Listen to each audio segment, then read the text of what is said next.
이미 여러분이 다 아시겠지만은 어젯밤에 한국에서 사고가 생겨서 지금 사망자가 조금 늘어난 것 같아요. 153명, 2명, 154명. 예. 우리 젊은이들이 대부분 다 젊은이들이에요. 갑자기 이런 일이 생겨서도 나라가 어려움에 처하지 않도록 기도해 주시기를 바랍니다. 로마서 8장 6절의 말씀을 가지고 계속해서 7번 동안 함께 말씀을 전하기로 했습니다. 첫째 날은 영의 생각은 무엇이라고 했어요? 생명과 평안이다. 그래서 영을 가지고 있는 사람들은 영의 생각이 흔히 우리가 말하는 영의 생각이 작동을 하면 움직이기 시작하면 그 마음속에 생명과 또 생명을 통한 평안이 이게 돌아가게 돼 있다. 움직이게 돼 있다. 이런 뜻입니다.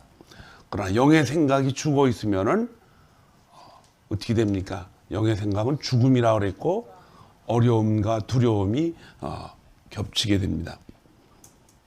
두 번째로 영의 생각은 성령의 인치심으로 나타난다고 그랬죠. 지난 주일은 영을 깨우고 생명을 주고 영이 움직일 수 있도록 한다는 것은 그 안에 누가 계신다? 성령이 계신다라고 하는 놀라운 증거입니다. 그래서 십자가의 영성을 가지고 오늘은 세 번째 날을 맞이합니다. 십자가의 영성. 우리가 예수님을 믿죠. 근데 예수님의 무엇을 믿는다고 생각하냐 하면은 물어보면은 대답들을 좀 머뭇거리죠. 그냥 예수님 믿으니까요. 예수님이 이 땅을 창조하시고 또 우리를 인도하심을 믿습니다. 네, 맞습니다. 그런데 그 예수님을 믿는다는 것 중에 가장 핵심적인 것이 하나 있습니다.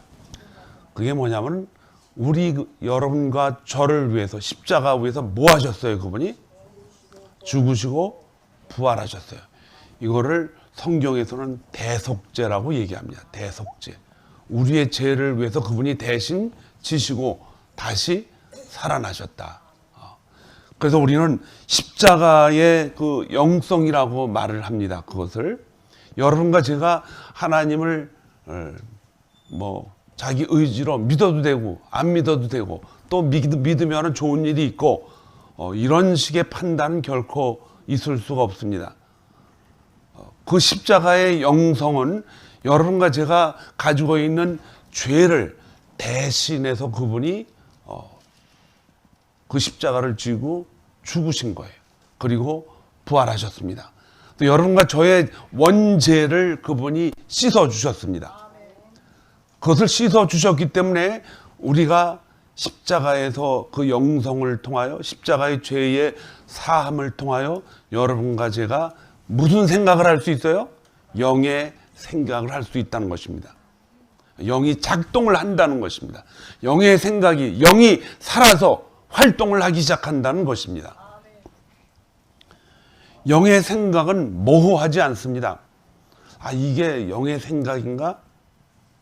아니야, 이건 육의 생각인가? 이렇게 분별이 모호하지 않다는 것입니다. 헷갈리지 않는다는 뜻이에요. 또한 영의 삶도 모호하지 않습니다. 정확합니다. 일상생활 속에서 아주 작은 부분까지 하나님은 우리의 세심한 삶을 이렇게 찌르셔요. 깨우치게 만들고. 아침에 일어나서 하루 동안 해야 할 일들에 대해서 인도하시는 영의 인도를 받아가지고 살아가는 사람들이 있습니다.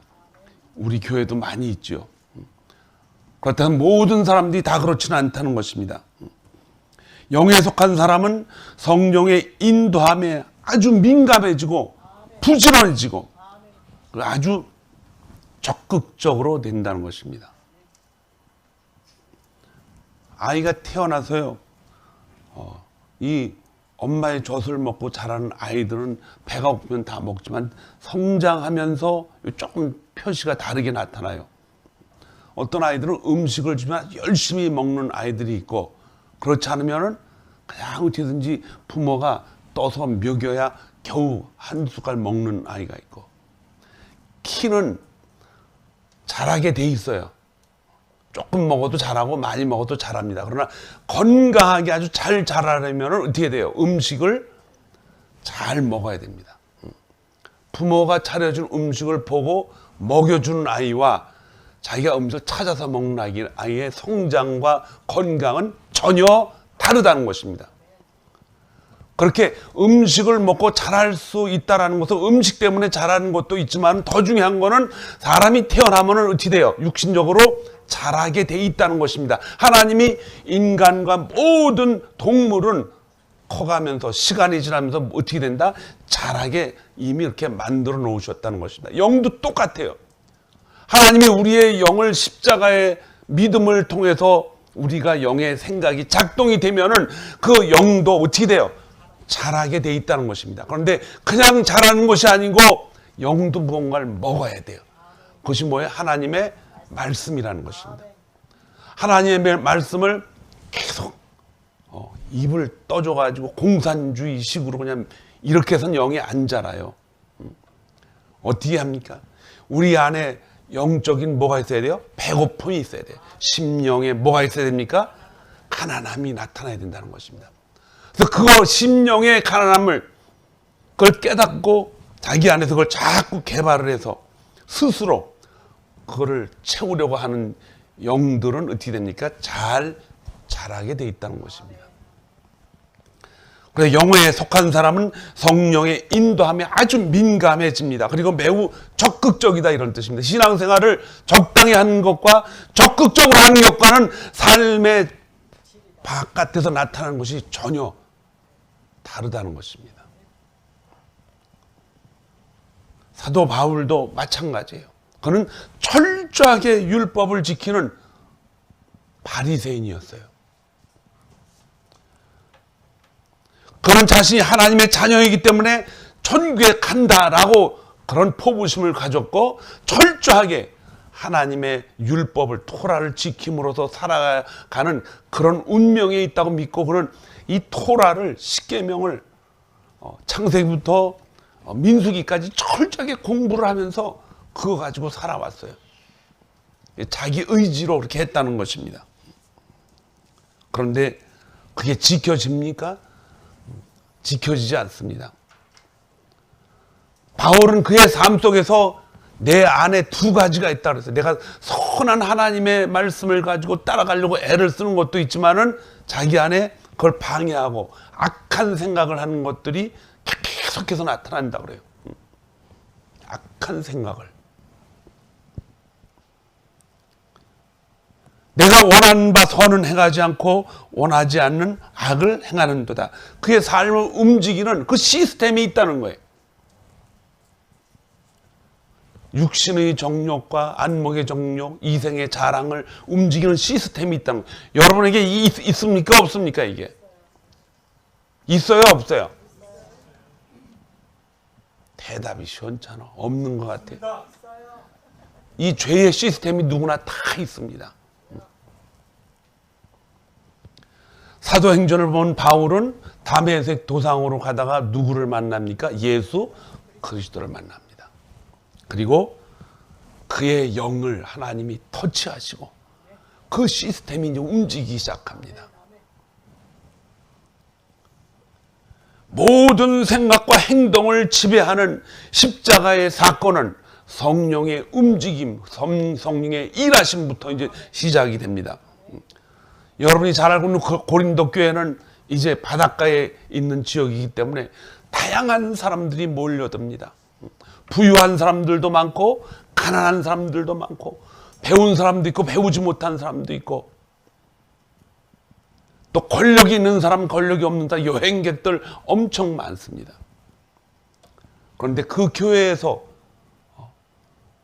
어떤 일이 벌어지면 성령과 육의 사람들이 완전히 갈라져 있다는 것입니다. 겉보기에는 다 영적인 것 같지만은 인간의 육신을 통해서 나타나는 이 지성은 결국은 인간을 영과 육으로 갈라지게 만듭니다. 여러분들도 저도 다 뭐가 있어요? 머리에 지성이 있습니다.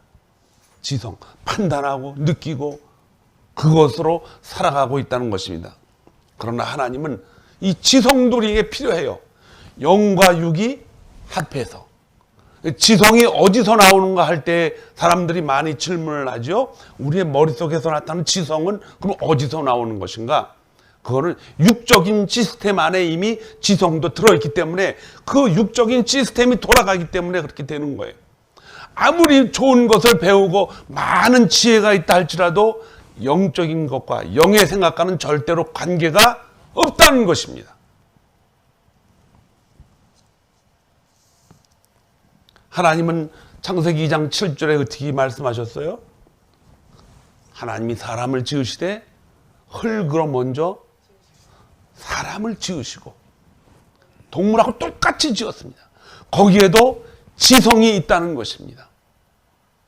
여러분과 제가 만약에 우리에게 영이 없다면 동물과 똑같은 삶을 살아갈 수가 있어요. 그런데 하나님은 왜 동물보다 훨씬 높은 지성을 가지고 살아가게 만드셨는가? 그 이유는 뭐예요? 그 코에다가 엄청난 지성이 있는 생기를 넣어서 이미 그것이 안에서 받아줘야 되기 때문에 잘 융합이 돼서 그래가지고 뭐가 된다? 생명이 되게끔 하기 위해서 그 지성도 어마무시하게 크다는 것입니다. 그래서 인간은요, 여태까지 살아온 모든 지혜는 하나님이 주신 영이 없어도 살다가 죽고 또 태어나고 그렇게 살아가는 거예요. 그래서 영의 생각이 작동이 되지 않으면 인간의 지성은 무슨 생각으로 가득 찼느냐? 육적인 생각으로, 육의 생각으로 가득 차서 살아갈 수밖에 없어요. 그래서 인간의 생각은 세계를 움직이는 기초가 되는데 모두 다 육적인 생각으로 움직여지는 것 같지만 그리스도를 믿는 하나님의 자녀들, 정치인들, 하나님의 일을 하는 사람들은 정확하게 봅니다. 이 땅은, 이 세상은 누가 움직이고 있어요? 하나님이 움직이고 있다는 것입니다. 육의 생각은 사망이라고 했어요. 영의 생각은 생명과 평강이라고 정확하게 표현하고 있습니다. 그 기초가 분명하다는 것은 우리 안에 내재하시는 성령의 인치심이 없다면 분명히 우리는 무슨 생각으로 살아요? 육의 생각으로 살 수밖에 없습니다. 그래서 신앙의 생각은 이 영의 생각으로, 영의 생각이 작동하고 있기 때문에 나타나는 믿음의 결과입니다. 그 영의 생각은 죽는 길이 아니에요. 그건 영원한 생명의 길입니다. 고린도전서 1장 21절에 보니까 하나님의 지혜에서는 그 지혜가 얼마나 엄청나신가요? 사람의 지혜는 감당을 못합니다. 그래서 전도의 무엇으로? 아주 미련한 것으로 복음을 전파해서 사람을 구원한다 그래요. 전도의 미련한 말이 참 이해가 안 가죠. 사람들이 보기에 전도는 미련한 것 같아요.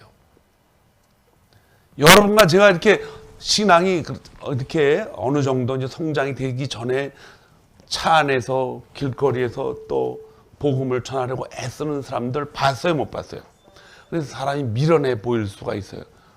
아니 집에서 딴 거를 하지.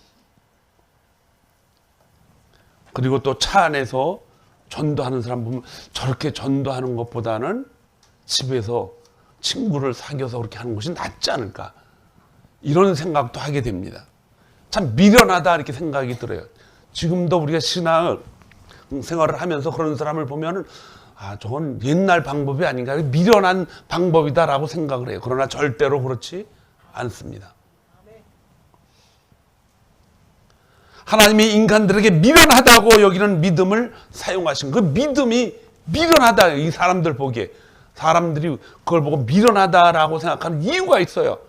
육적인 생각으로 보기 때문에 그래요. 그 방법을 써서 육적인 생각에서 이해할 수가 없는 그 방법이 뭐예요? 바로 믿음입니다. 믿음은 세상 사람들이 보기에 어때요? 미련한 거예요. 미련한 거. 그래서 육의 지혜는 이 영의 지혜를 보는데, 생각을 보는데 굉장히 큰 방해도 되지만은 미련해 보인다는 것입니다. 십자가의 도라는 것은 이 땅 위에서의 그 관점으로 볼 때는 전혀 의미가 없어요. 매력적이도 않고. 여러분과 제가 살아가면서 항상 우리는 우리의 마음속에서 1등 비서가 있다고 그랬어요. 그 비서가 누구예요? 감동이라서 감정이라서 감정이 얼마나 우리가 필요한 거를 잘 이렇게 부채질하고 방해하고. 의지가 많다 그래도 감정이 나빠지면요, 의지가 맥을 못 써요. 맥을 못 써. 여러분이 아주 선하게 산다 그래도 어떤 매력적인 것을 감정이 이렇게 밀어붙이고 하면요, 빨려 들어가요. 감정이 우리의 1등 비서입니다. 그런데 이 믿음은요, 감정도 포함되어 있지만은 믿음은 그런 감정이 아니라, 이거 영어에서는 affection이라는 말을 써요. 하나님이 주신 어떤 영향을 받은 우리 안에 나타나는 믿음의 발상이다. 이게 표현하기가 참 힘들어요. 그러한 우리 안에 어떤 매력적인 것이 하나님이 우리에게 작동을 해가지고 믿음이라는 영의 생각을 발동해서 작동하게 해가지고 움직여진다는 거예요. 제가 설명을 해도 지금 설명을 정확하게 못해. affection이라는 걸. 그래서 신앙생활 하면서요, 여러분들 찬양을 하면서 정말 하나님 앞에 찬양하고 그의 음성과 그의 말씀을 가지고 십자가의 사건을 가지고 눈물을 흘며 하나님께 감사할 수 있는 그 affection하고, 영화를 보고 피를 흘면서 매를 맞는 그 예수 그리스도를 보면서 눈물을 흘리다 영화가 싹 끝나면은 그냥 탁 있어버리는 그런 감동하고는 전혀 다르다는 거예요. 전혀 다릅니다.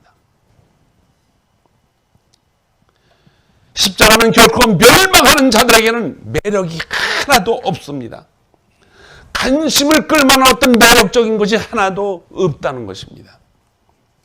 그런데 십자가 사건은 하나님이 저와 여러분을 사망에서 생명으로 옮겨놓은 바로 그 사건입니다.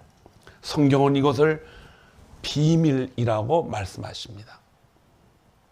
아브라함 때부터 말라기까지 선지자들은 이 놀라운 사실을 기다리며 메시아가 누구인가를 표현했습니다. 그는 세상죄를 지고 가는 하나님의 어린 양이다.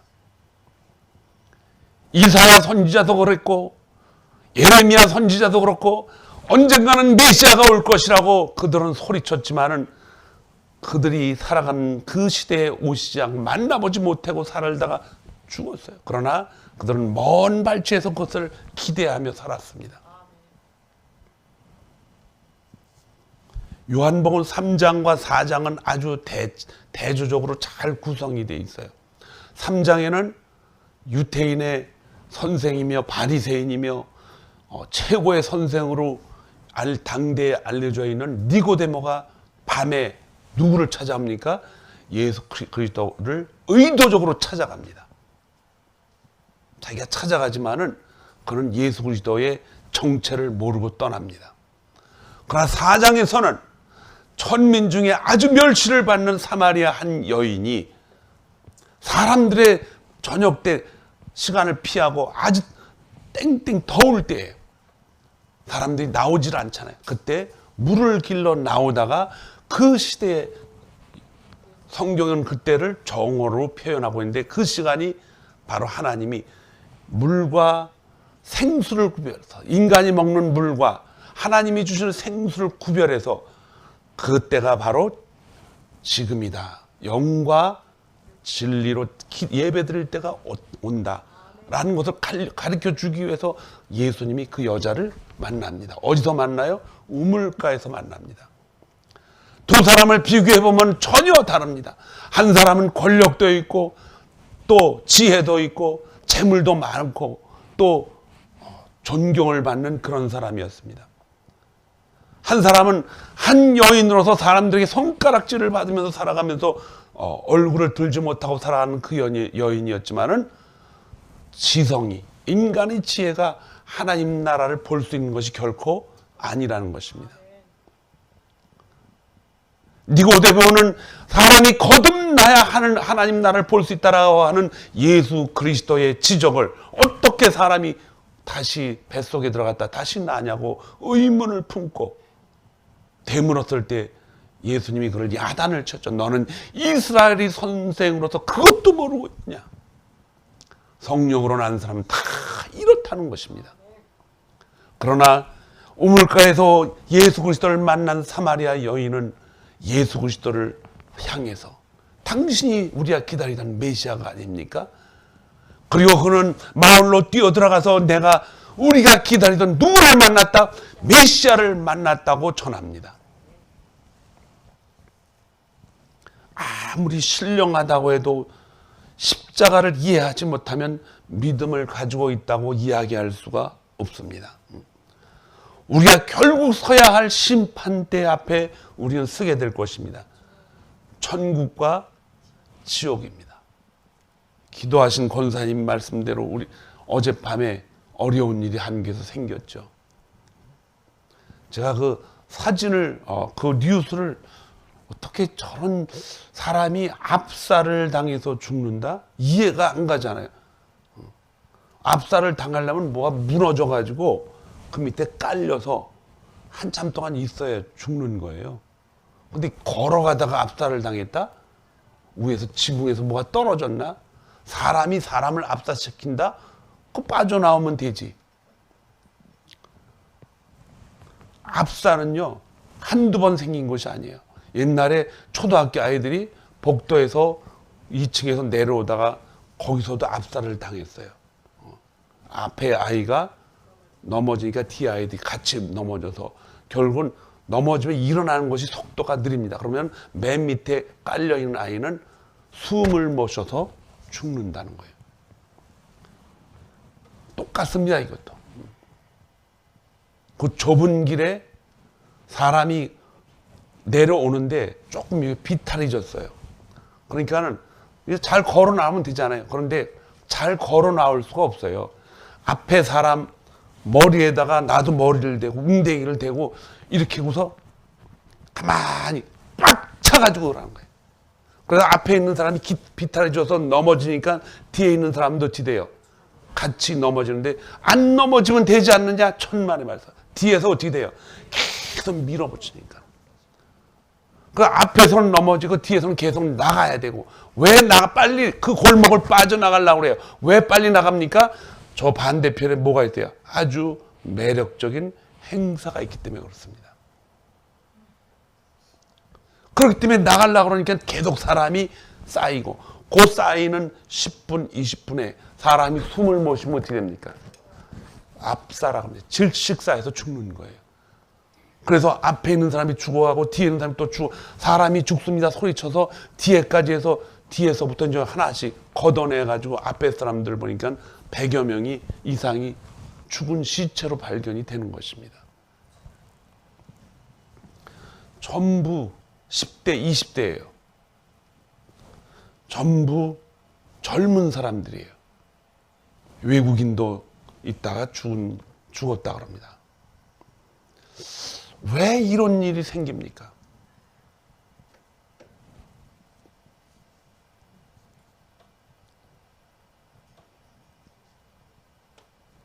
참 안타깝죠, 여러분.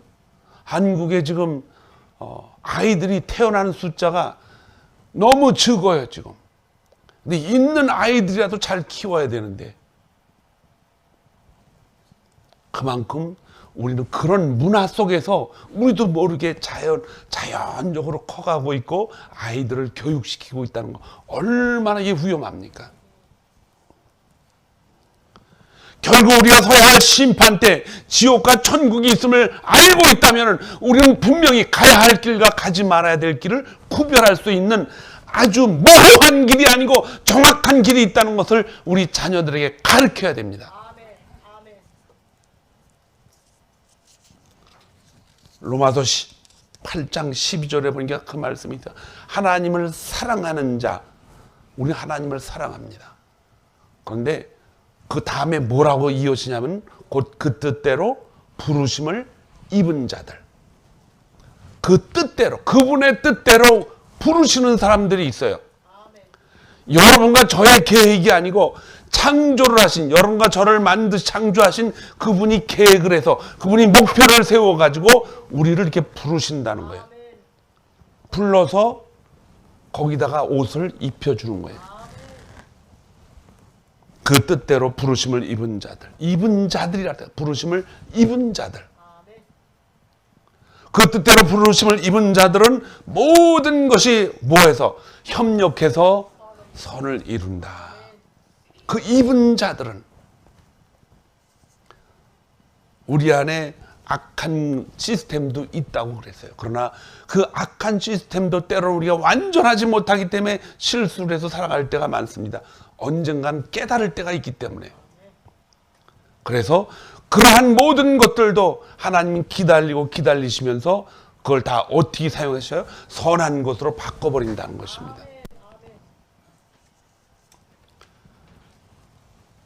요한복음 3장 6절에 니고데모에게 육으로 난 것은 육이요 영으로 난 것은 영이니 내가 거듭나야 된다는 말을 놀랍게 여기지 말라. 거듭나야 한다는 말이 이상한 말이 아니라는 거예요.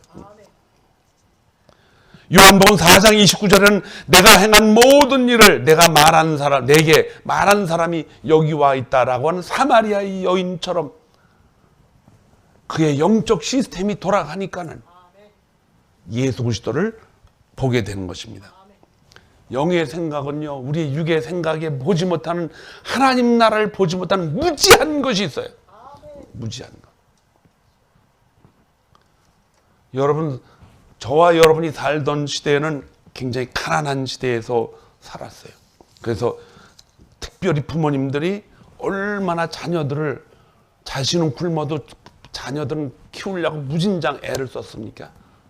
그래서 성장한 사람들이 많습니다. 그런데 그게 키우면서 다 그런 건 아니에요. 그러나 우리는 독특한 가정을 보게 됩니다. 뭐냐? 교회만 나가면 반대하는 그 부모들이 있어요, 없어요? 교회만 나가면 그냥 결사적으로 반대해요. 다른 건 다 허락하는데 어디 나가서 술 먹고 들어오면 괜찮아. 뭐 남자 그럴 수도 있지. 근데 주일날 교회만 가면은 몽둥이를 들고 그냥 막아서고. 왜 그렇게 들립니까? 집에서 목소리 큰 아버지가, 목소리 센 남편이 못하게 하는 거예요. 그 가정의 리더자가 그렇게 못하게 하면은 못하는 거예요. 근데 그 이유가 있었다는 거예요. 왜 그래요? 자기가 가정을 인도하는데 자기의 주권을 어떻게 합니까? 뺏기는 걸 누가 합니까? 사탄마귀가 알고 있기 때문에 그래요. 적극적으로 더 악한 마음을 갖게 합니다. 그래서 못 나가게 하는 거예요. 어떤 가정은 교회 가면 좋아, 가도 괜찮아 이렇게 보내는 가족도 있어요. 거기에는 더 놀라운 어둠의 세력의 작전이 있어요. 그게 뭐냐? 선하게 키우니까 된다. 그런데 결국은 너무 깊게는 들어가지 말라 이렇게 해요. 그리고 자기는 예수 안 믿습니다. 교회 가면 사람들은 교회가 시간과 돈과 정신이 다 거기에 집중되어 있기 때문에, 그러면 그 집의 가정이 어찌 됩니까? 다 비뚤어져 망가지는 거 아니에요. 가정에서의 권위, 자기의 주장, 자기가 투자하고 있는 모든 인생의 집중력과 노력과 성실함이 다 뭉거지기 때문에 못 가게 막는 것입니다. 자기 중심의 가정이 살아남지를 못하기 때문에 그거 지키려고 그렇게 못 가게 만드는 거예요. 그때는 자기 자신이 그것을 겉으로 나타내지 않았지만 그 뒤에 뺏가오는 데는 아무도 모르는 어둠의 세력들이 그런 사고방식을 갖게 만든다는 것입니다. 그 뒤에는 인간은 두려움과 함께 자기 중심으로 살지 않으면 두려워요. 인간은 항상. 여러분과 제가 뭘 하려고 하는데 누가 자꾸 막아보세요. 못하게 하면 이제 속에 뭐가 쌓입니까? 이제 악한 것이 막 쌓이게 돼요. 부인이 뭐 하고 싶다면 하게 놔두세요. 그게 가정을 평화스럽게 만드는 거예요. 하다가 뜨거운 거 자꾸 만지지 말라는데 만지려고 그러면 한번 만져보라고 얘기하세요. 그거 싸우지 말고. 남편이 뜨거운 걸 자꾸 만지려는데 여자들이 이게 50이 넘으면요, 여자가 남자로 변해요. 남자를 조심하셔야 돼. 이 호르몬이 나와가지고. 그 남자가 자꾸 뭐 한다고 그랬을 때 여자가 한번 해보라고 그러세요. 그럼 어떻게 되는지 아세요? 튀어가지고 다시는 안 하게 되고, 자존심에 여자 말을 들을 걸 얘기는 못하지만 속으로 다 깨달아요. 아이고, 부인이 하지 말라고 안 할 걸 괜히 해가지고. 그저 숨기죠. 다 숨기잖아요. 인간은 두려움과 함께 자기 중심의 생각, 자기 생각대로 해야 육신이 편합니다. 그래야 육신의 평강이 찾아와요. 그러나 그들은 그 평강이 영원하지 않고 잠시라는 것입니다. 잠시뿐이에요. 영의 생각이 작동을 하려면은 그분을 믿어야 되는데, 믿어지지 않는 걸 어떻게 믿습니까? 믿어지지 않는 걸 하나님이, 잘 들으세요, 고의적으로 여러분과 저를 하나님 나라로 인도하셔서 생명으로 옮겨 놓으셨어요. 아무 조건 없이. 그리고 하나님은 그 조건 없이 하는 대가를, 하나님의 아들 독생자 예수 그리스도를 모든 사람이 보는 장소에서, 퍼블릭한 장소에서, 어둠의 세력도 다 볼 수 있는 데서 하나님이 예수 그리스도를 십자가에서 잔인한 방법으로 처형시켰습니다. 십자가는요, 그 당시에 육의 사상을 가지고 살아가는 로마 사람들이 가장 잔인하게 사람을 죽이는 방법입니다. 로마는 법이 얼마나 엄청나게 다 공회라는 그 집단을 통해서 철저하게 유지하며 지켜가는 나라입니다. 죄가 없는 예수 그리스도, 그분을 로마법도 죽일 수가 없는데 유대인들과 합세해서 죽였습니다.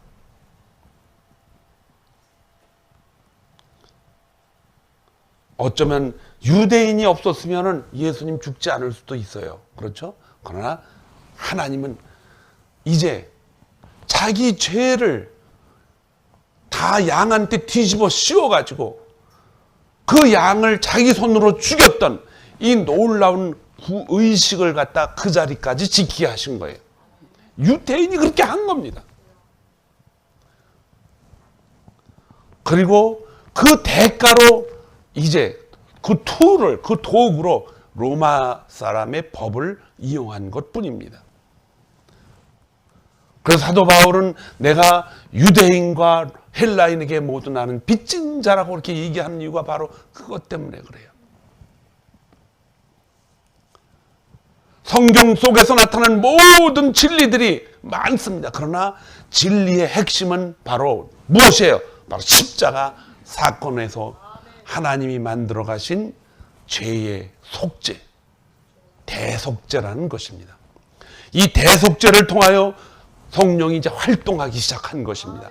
이 대속죄를 통하여 성령이 이제 일할 수 있는 이제 틈을 하나님이 벌려 놓으신 거예요.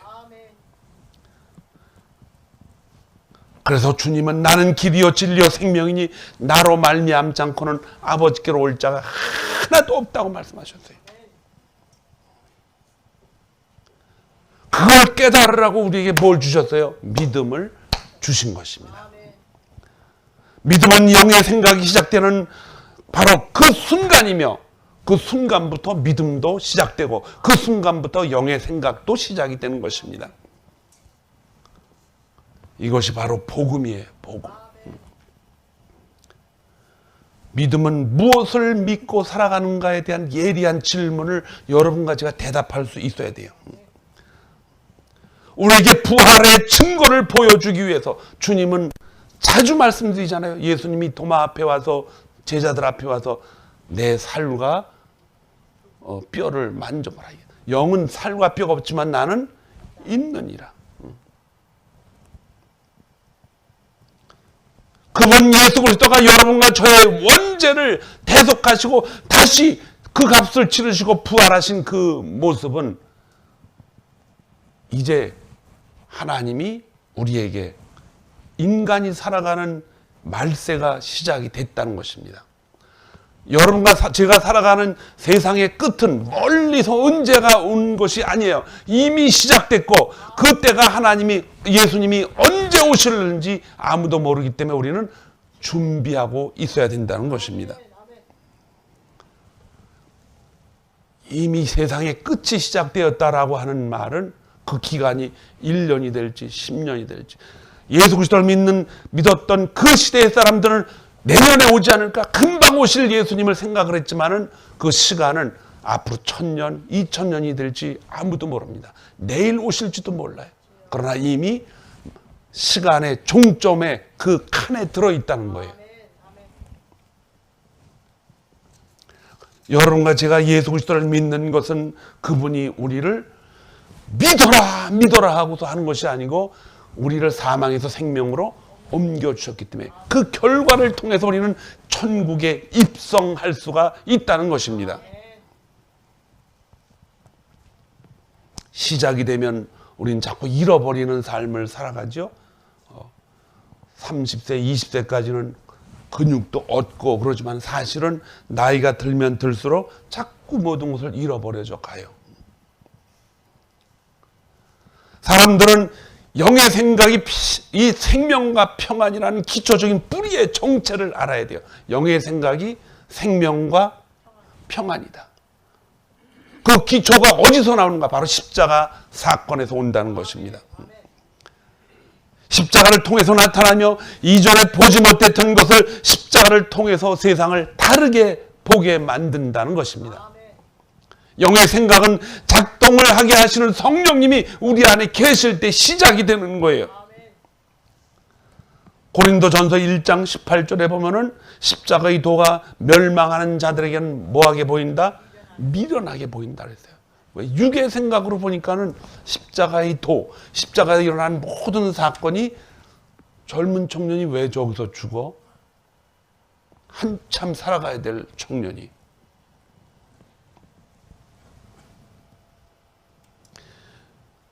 고린도전서 1장 23절에 우리는 십자가에 못 박힌 예수 그리스도를 전하니 유대인에게는 꺼리끼는 것이라 그래요. 유대인들에게는 꺼리낀다 그랬어요.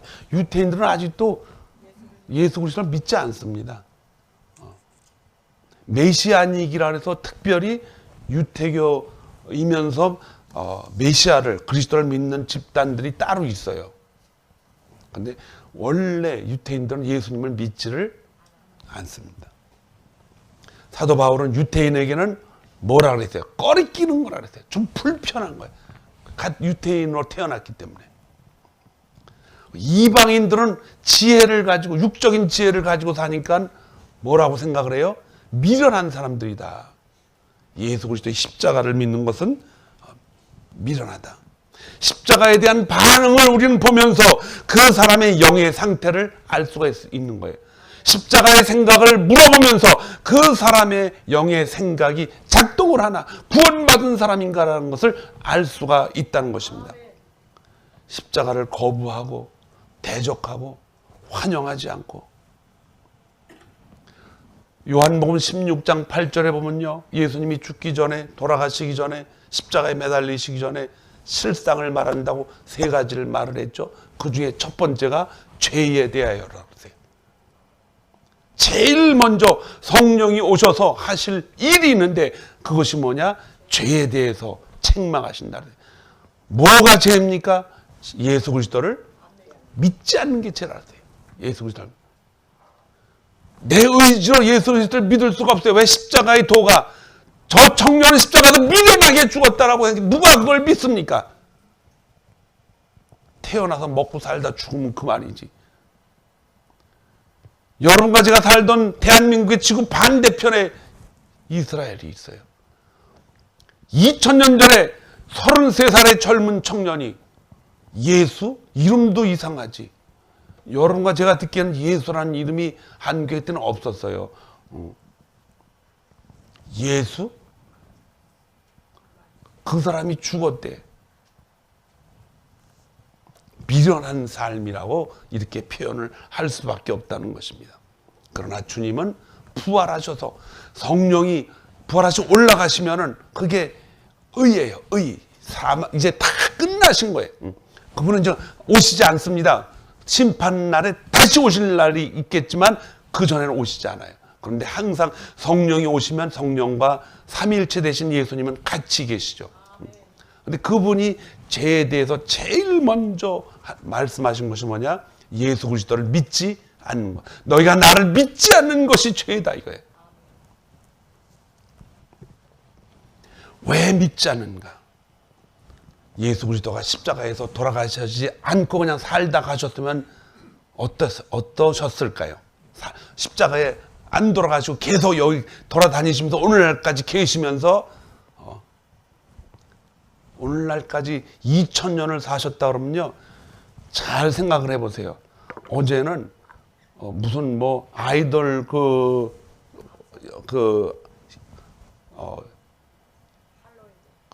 특별한 활동을 거기서 연주를 한다 그래서 할로윈 행사를 구경하러 왔다가 그 행사의 소식이 거기서 벌어진다는 게 다 나와서 그쪽으로 한꺼번에 쏠리다 보니까 그 사건이 벌어졌는데 2000살이 넘은 예수 그리스도가 워싱턴에 나타난다면요, 여기 비행장 매집니다. 매져요.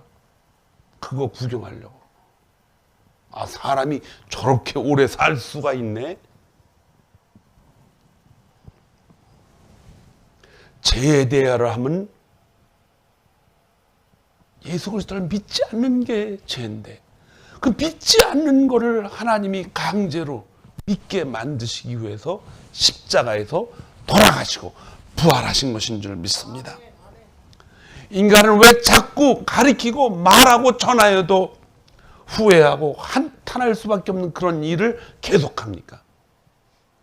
여러분과 제가 아무리 위대한 꿈을 꾸고 살아간다 할지라도 그 꿈이 이루어집니까? 꿈이 자꾸 변하잖아요. 생각이 바뀔 때마다 꿈이 바뀌어요. 아이들 키우다 보면은 뭐가 되려니 소방서가 되고 싶대요. 좀 잘하면은 학교 선생님이 되고 싶대요. 좀 더 잘하면은 의사가 되고 싶고, 좀 더 잘하면은 뭐 거기서 그거니까 잘 먹고 잘 사는 게 꿈이지요. 제가 이렇게 노인 어른들이 이렇게 쉼터가 되는 어덜트 케어 센터 이렇게 가보면요, 아주 배우지 못한 그런 분들도 와 계셔요. 그런데 아주 잘 배우고 계시는 법을 공부한 사람도 있고 의사도 있어요. 근데 사람이 몸이 늙어지고 활동이, 육의 생각이 작동이 잘 안 되니까 어떤지 아세요? 다 똑같습니다. 다 똑같아요. 많이 가졌다 그래서 이거 안 끼고 있는 줄 아세요? 다 끼게 됩니다. 그걸 보면서 제가 무슨 생각을 하세요? 나도 언젠가는 저 자리에 넣어서 이거 끼고 있어야지. 근데 그거 끼기 전에 어떻게 해야 돼요? 예수 그리스도를 전하고 살아야 되죠. 너무 인생을요, 왕자를 탄 백말이 아니고 백마를 탄 왕자처럼 생각을 하지 말라는 거예요. 큰일 납니다. 그렇게 생각하면.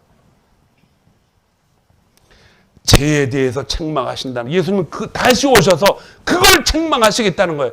예수를 믿습니까? 믿으면 당신은 이제 영적인 생각이 작동이 시작이 되는 거예요.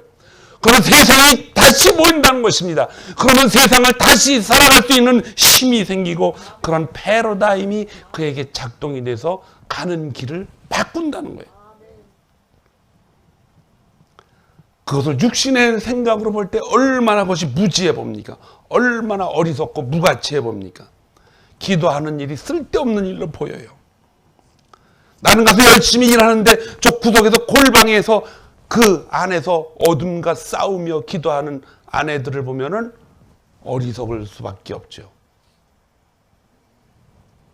그러니까 교회 못 가게 하는 거예요. 내가 바깥에서 돈을 벌어서 갖다 주는데.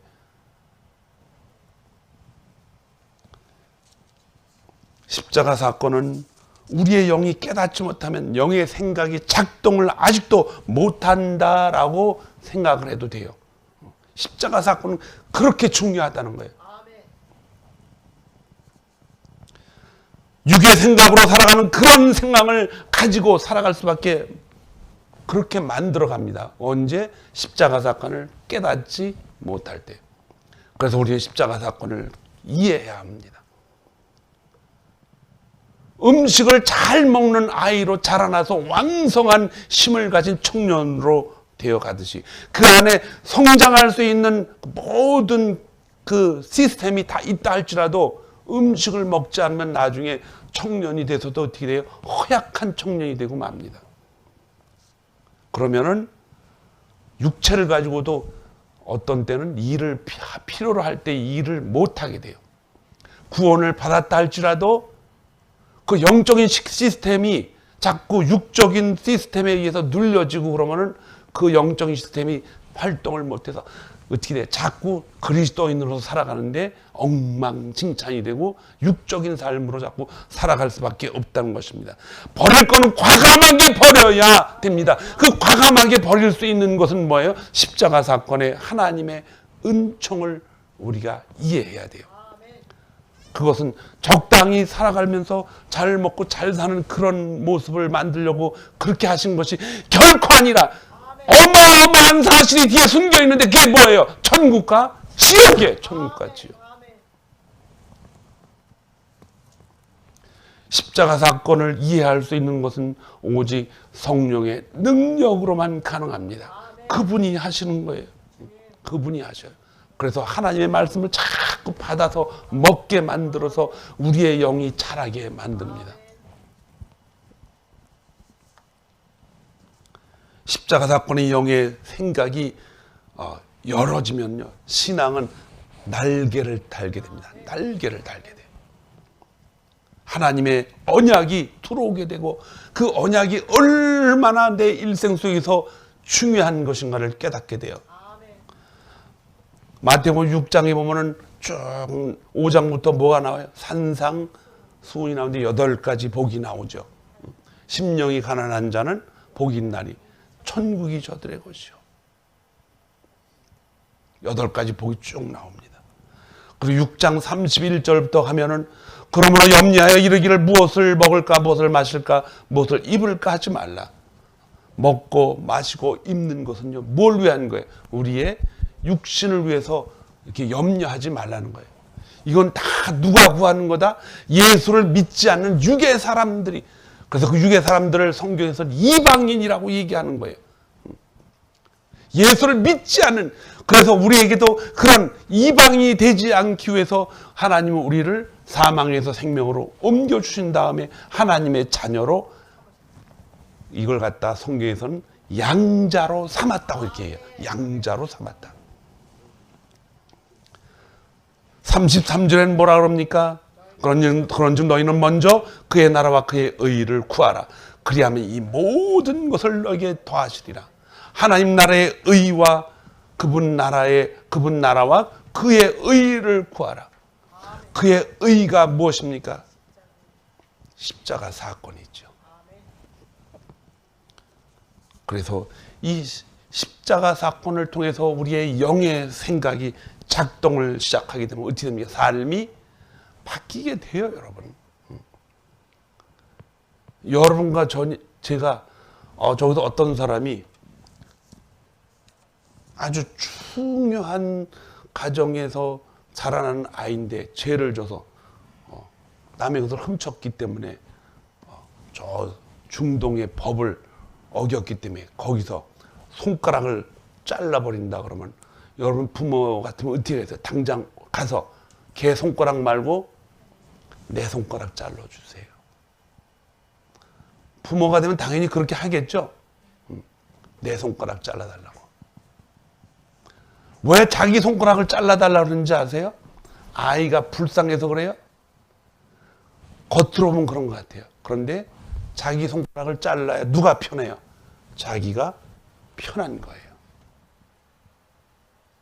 근데 하나님 아버지는 자기 생명을 주시지 않았어요. 누굴 줬어요? 독생자 예수 그리스도. 물론 삼위일체 하나님이지만 그 안에서 모든 것이 설명이 가능하지만 하나님이 인간을 구원하기 위해서 자신을 십자가에서 벌레 같은 인간들을 위해서 자기가 자기의 생명을 주셨다. 그래서 예수 그리스도와 하나님 아버지는 하나라는 것이 입증이 됩니다. 사랑하는 성도 여러분, 삶이 힘들어지면은 어디 앞에 서야 돼요? 십자가 앞에 서시기 바랍니다. 십자가 앞에서 무릎을 꿇어야 돼요. 저는 아침에 저도 다리가 아프니까 이제 이 의자 위에서 앉아서 기도해요. 그러다가 제 마음에 어떤 기도를 할 때는요, 요 의자 앞에 와서 무릎을 십자가를 바라보며 꿇습니다. 그때는 달라져요. 십자가 앞에 주님을 바라볼 때는 마음이 완전히 바뀝니다. 삶이 힘들어질 때 어떻게 하라고 그랬어요? 십자가 앞에 서시기 바랍니다. 그곳에서 무릎을 꿇기 바랍니다. 여러분과 제가 구원을 받고 이 구원의 놀라운 감격을 다른 사람에게 전하고 싶을 때 그 마음이 십자가 마음이에요. 전도 활동을 하다가 일이 힘들다고 생각하면 어떻게 돼요? 십자가 앞에 무릎을 꿇기 바랍니다. 내 삶이 항상 육적으로 자꾸 간다고 내가 생각이 들면은 어떻게 돼야 돼요? 십자가 앞에 와서 무릎을 꿇어야 됩니다. 육신의 자랑과 욕심으로 가득 차 있고 뭔가 나의 이생의 자랑을 갖다 하고 싶다면은 잠깐 멈추고 십자가 앞에 서야 됩니다. 물질을 조금이라도 더 벌어야 마음이 편하고 내 인기가 좀 더 올라가야 마음이 편하고 내 권력이 조금 올라가야 마음이 편하다면은 그 사람이 그리스도인이라면 어떻게 해야 돼요? 십자가 앞에 서야 됩니다.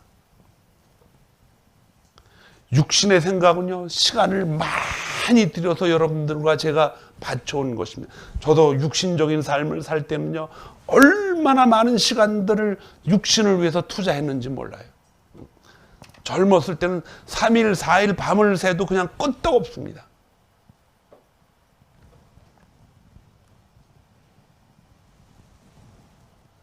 그러나 십자가 앞에서 십자가를 바라보며 예수 그리스도를 바라볼 때 그런 육의 생각이 다 거쳐지고 우리는 하나님 나라를 그때부터 보게 될 줄로 믿습니다.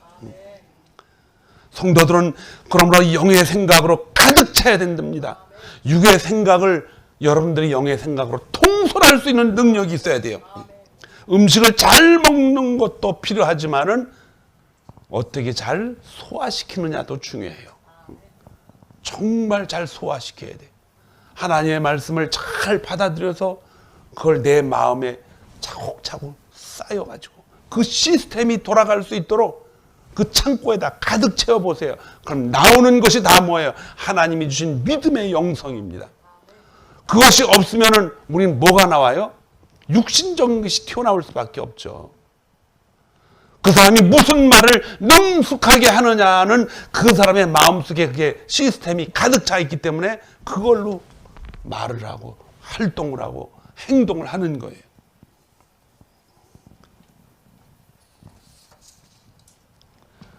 아무리 좋은 말씀을 받는다 할지라도 영의 생각이 자라려면 그 영이 살아있어야 되고 성령님이 그 안에서 활동을 하셔야 되고 또 잘 성장하면서 움직여야 되는데 그 밑바탕 뿌리에는 뭐가 있어야 되냐? 십자가 사건이 있어야 된다는 것입니다. 대속의 자를 우리를 위해서 대속하신 예수 그리스도의 그 보혈의 피가 우리 안에 뿌리로 잡고 있어야 된다는 것입니다. 로마서 8장은 이렇게 말씀하고 있습니다. 우리가 8장 28절 조금 전에 얘기했죠. 하나님을 사랑하는 자들은 우리가 하나님을 다 사랑합니다. 그 사람들의 정체, 여러분과 저의 정체는 뭐냐? 하나님이 우리를 어떻게 했다? 불러가지고 어떻게 했어요? 부르심을 받아 옷을 입힌 다음에 하나님을 사랑하는 자, 우리가 알거니와 하나님을 사랑하는 자, 곧 그의 뜻대로, 하나님이 뜻대로, 하나님이 계획하셔서 하나님 목적을 가지고 우리를 불렀는데 부르심을 어떻게 했다? 입었다라는 뜻이에요. 그 옷을 입혀줬다는 거예요. 그래서 우리가 실수할 수 있어도 그 실수조차도 하나님이 뒤집어가지고 어떻게 만든다? 선한 것으로 바꿔버리신다는 거예요. 얼마나 놀라운 축복입니까, 여러분? 우리가 완전하지 못하는 것을 알기 때문에 십자가 사건을 기억하고 있다 할지라도 때로는 실수할 수가 있어요. 왜냐? 우리 안에 시스템이 그렇게 돌아가니까. 그런데 하나님은 그것조차도 하나님은 선한 것으로 바꿔버리신다는 거예요. 여러분과 저 실수할 수 있어요, 분명히. 잘못할 수가 있다는 것이죠. 우리 교회 안에도 완벽한 사람 하나도 없습니다. 목사인 저 자신도 실수를 하며 살아갑니다. 그런데도 하나님은 그거를 갖다 어떻게 해요? 선한 것으로 바꿔가지고 배우게 만들고 훈련시켜서 더 큰 것을 하나님이 주시라고 믿습니다. 인간은 요즘 우리 월요일 날 상담에 대해서 배우는데 우울증에 대해서 배웠어요. 지난주는 이제 두려움에 대해서 배웠어요. 그 가운데 잠깐 비치고 지나갔지만 수치심에 대해서 우리가 이야기를 잠깐 했어요. 인간은 수치스러운 것 때문에 어떤 걸 하려고 그러기도 하고 안 하려고 그러기도 하고 수치심이 좋을 때도 있고 나쁠 때도 있다는 거예요. 다 필요해요. 우리 육신이 좋을 때도 있고 육신의 생각 때문에 나쁠 때도 있고 수치심도 똑같아요. 분명히 저 사람은 그걸 할 수 있는데 안 해요. 왜? 다른 사람으로부터 평가를 받고 수치를 당하기 때문에 뭐 안 한다는 거죠. 의도적으로. 이 수치심은 특별히 전문가에게 더 많이 나타납니다. 그러나 사도 바울은 이걸 다 씻어버렸어요. 사도 바울은 예수 그리스도와 같이 다니는 사람이 아니에요. 그는 예수 믿는 사람들을 잡으려고 다메섹으로 가다가 도상에서 길거리에서 예수님을 만나고 변해버린. 그래서 그에게는 수치심이 있을까요? 없을까요? 분명히 있습니다. 그럼에도 불구하고 수치심을 다 버리고 그 모든 것들을 수치심으로 다 버릴 수 있었던 것은 그가 그리스도를 아는 지식이 뭐하다? 가장 고상하게 여기고 그걸 통해서 다른 지식들은 다 뭐다? 다 쓸데없는 것이다. 이게. 여러분과 제가 수치심을 가지고 산다는 것은 그리스도를 아는 지식이 잘 자라질 않아서 그것이 가장 높은 곳에 있질 않아서 다른 것이 더 중요하게 여기기 때문에 수치심을 자꾸 느끼고 여러분과 제가 이태원 가까이 살았으면 거기 갔겠어요? 안 갔겠어요? 거기 살았으면 부자니까 거기서 할로윈 한다니까 가지 안 갔겠어요? 할로윈 파티 즐기면서 슬슬 왔다 갔다 하다가 그 옆길에서 어떤 유명한 아이돌이 뭐예요? 이게 춤추고 하는 유명한 그 가수나 누가 되겠죠. 행사한다니까 그거 놓칠 수 있어요? 못 놓치죠. 얼마나 매력적입니까? 가는데 그 길이 좁으니까는 어떻게 돼요? 먼저 빠져나가려고 이렇게 다 막혀버렸네. 그러니까 앞에서 무너지니까 뒤에서 무너진 것도 모르고 그다음 압살을 당하는 것입니다. 1시간, 1분 후에 일도 모르고 그런 일이 벌어져요.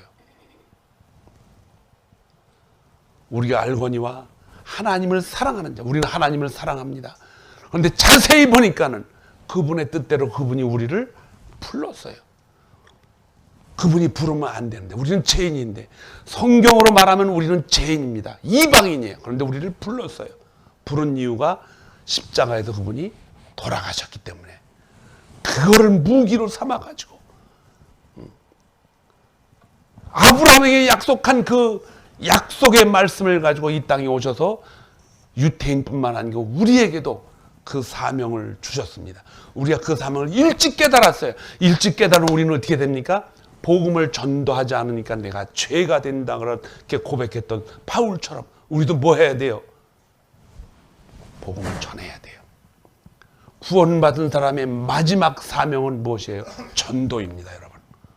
여러분과 저만 구원받고 천국 가면 되겠어요? 하나님은 그렇게 하라고 우리에게 사망에서 생명으로 옮겨주신 것이 아니라는 것입니다. 잃어버린 영혼들을 찾아서 우리가 전도를 해야 됩니다. 많은 사람들이 이 일에 동참하고 있습니다. 많은 선교사들이 이 일을 하다가 죽어가고 있습니다.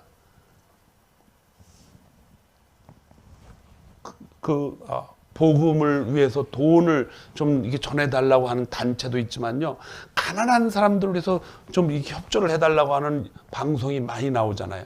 근데 그 방송들을 보면은 이 나무가 비가 쭉 지나간 다음에 폭풍과 친 다음에 흙이 막 일어나면은 그 흙이 어디에 붙어요? 나무에 붙습니다.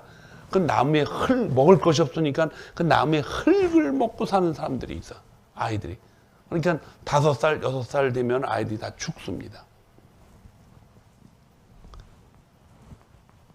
십자가의 사건을 보면 우리 세상을 다른 눈으로 볼 수 있어요. 그건 뭐 배고프니까 그런 데서 사니까 죽을 수도 있지라고 생각한다면은 그 사람은 십자가의 눈을 못 뜬 거예요. 그러나 영적인 눈을 가지고 보면은 그 아이에게도 뭐가 있어요? 영이 있다는 거예요. 여러분과 제가 같이 살아가고 있는 이 시대에 무엇인가를 할 수 있는 일이 있다면 뭐예요? 복음을 전하는 일입니다. 이 일에 무관심하지 않는 여러분과 제가 되기를 주님의 이름으로 축원합니다. 기도하겠습니다.